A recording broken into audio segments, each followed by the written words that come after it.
wabarakatuh. Niki kula badhe njlentrehake tentang teks Pranatacara upacara manten adat Jawa ing desa kula. 1. Pambuka.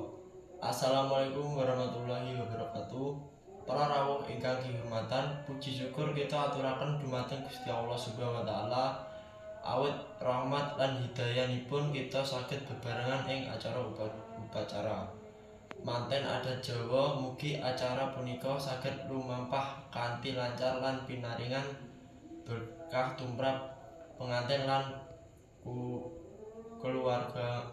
keluarganipun. Kalih isi titi laksana upacara manten.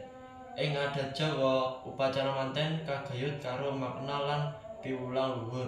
Runtutane antawisipun siraman minangka prambang resik lahir batin sadurunge mlebu urip bebrayan.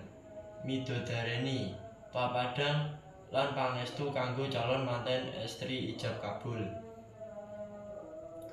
Pratandha sahing pernikahan miturut agama. Panggihe pengantin kakung lan estri kanthi simbol balangan gantar lan kacar-kacur minangka tandha katresnan lan tanggung jawab. Sungkeman. Pengantin nyuwun pangestu marang wong tuwa minangka tandha bakti lan andhap asor. 3. Panutup.